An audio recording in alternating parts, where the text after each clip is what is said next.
Hello friends, welcome to my channel. இந்த வீடியோவில் நம்ம எதை பற்றி பார்க்க போகிறோம் அப்படின்னா, ஒன் கார்டு எப்படி அப்ளை பண்ணுறது அப்படிங்கிறத பற்றி தான் தெரிஞ்சுக்க போகிறோம்.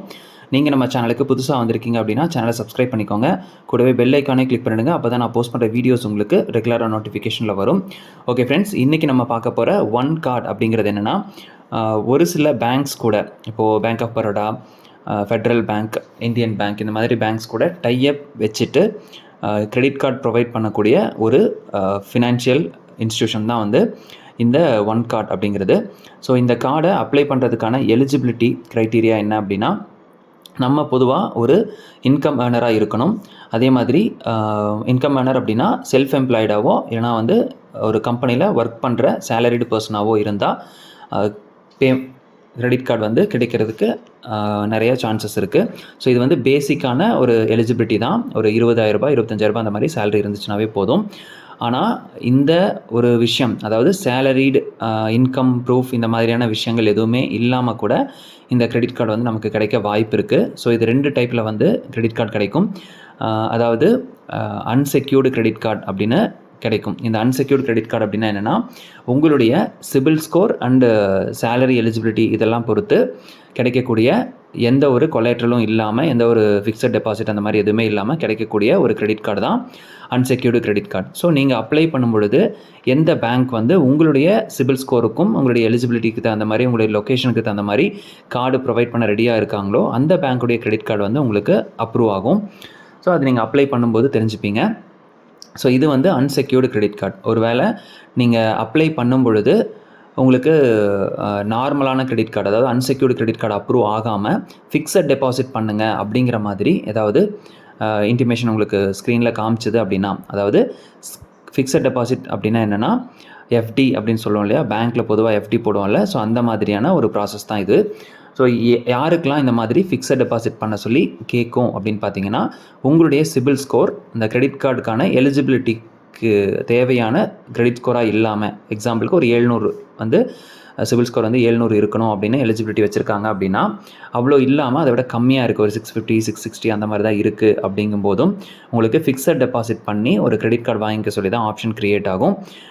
ஒருவேளை நீங்கள் ஏற்கனவே இருக்கிற லோன்ஸ், கிரெடிட் கார்ட்ஸ் இதெல்லாம் வந்து ப்ராப்பராக பே பண்ணாமல் ஏதாவது டிலே பேமெண்ட்ஸோ, அதாவது மினிமம் மட்டும் பே பண்ணுறது அந்த மாதிரியான விஷயங்களோ பண்ணியிருந்து, லோன்ஸ் ஏதாவது இருந்து அதில் வந்து பவுன்ஸ் அந்த மாதிரிலாம் ஆகி இருந்துச்சு அப்படின்னா உங்களுடைய சிபில் ஸ்கோர் வந்து அஃபெக்ட் ஆகிருக்கும்.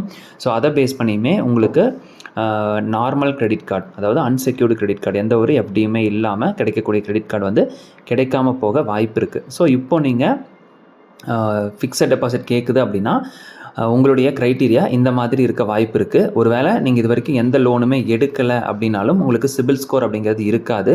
ஸோ அந்த மாதிரி உங்களுடைய எலிஜிபிலிட்டி இருந்துச்சுனாலும் உங்கள்கிட்டையுமே வந்து ஃபிக்ஸட் டெபாசிட் கேட்டு தான் உங்களுக்கு அந்த ஆப் வந்து ஆஃபர் பண்ணும், கிரெடிட் கார்டு வந்து ஆஃபர் பண்ணும்.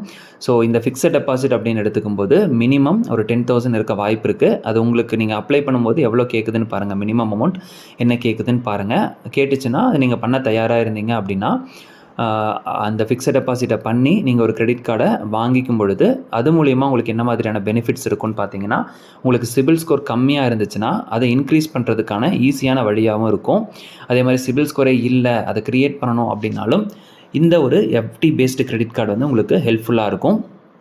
ஸோ இந்த கிரெடிட் கார்டை நீங்கள் வாங்கின பிறகு அதை ப்ராப்பராக எப்படி யூஸ் பண்ணணும் அப்படின்னு பார்த்தீங்கன்னா, எக்ஸாம்பிளுக்கு ஒரு 10,000 நீங்கள் டெபாசிட் பண்ணுற மாதிரி வருது அப்படின்னா 80 to 90% வரைக்கும் உங்களுக்கு லிமிட்டு கிடைக்கும்.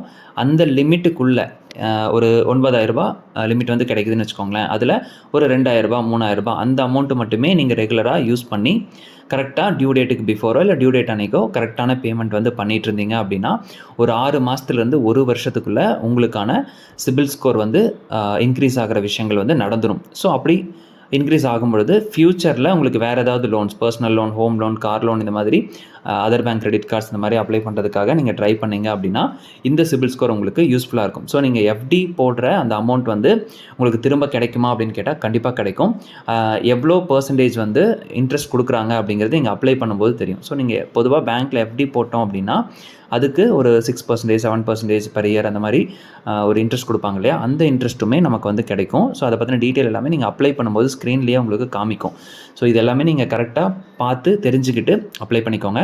ஸோ அப்ளை பண்ணுறதுக்கான லிங்க் வந்து நான் டிஸ்கிரிப்ஷனில் கொடுத்துருக்கேன். ஸோ இந்த ரெஃபரல் லிங்க் மூலிமா நீங்கள் அப்ளை பண்ணும் பொழுது ஏற்கனவே கிரெடிட் கார்டு யூஸ் பண்ணிட்டு இருக்க ஒருத்தருடைய ரெஃபரல் லிங்க் மூலிமா நீங்கள் அப்ளை பண்ணும் பொழுது இன்னும் ஈஸியாக உங்களுக்கு கிரெடிட் கார்டு கிடைக்க வாய்ப்பு இருக்குது.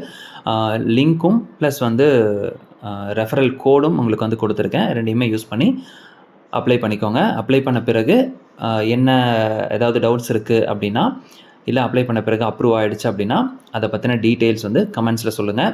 வேறு ஏதாவது டவுட்ஸ் இருக்குது அப்படின்னு நினச்சிங்கன்னா அதை பற்றின டீட்டெயில்ஸும் கமெண்ட்ஸில் கமெண்ட் பண்ணுங்கள்.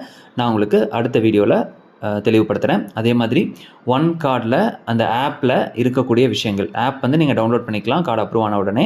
ஸோ அதுக்குள்ளே நிறைய ஆப்ஷன்ஸ், நிறைய விஷயங்கள் இருக்குது. அது ஒன் பை ஒன்னாக நான் உங்களுக்கு ப்ளேலிஸ்ட்டில் கொடுக்குறேன். ஸோ டிஸ்கிரிப்ஷனில் ப்ளேலிஸ்ட் செக் பண்ணிக்கோங்க. ஓகே ஃப்ரெண்ட்ஸ், இந்த வீடியோ உங்களுக்கு கண்டிப்பாக யூஸ்ஃபுல்லாக இருந்திருக்கும் அப்படின்னு நினைக்கிறேன். உங்கள் ஃப்ரெண்ட்ஸ் யாருக்காவது தேவைப்படும் அப்படின்னு நினச்சிங்கன்னா கண்டிப்பாக ஷேர் பண்ணுங்கள். Thank you friends.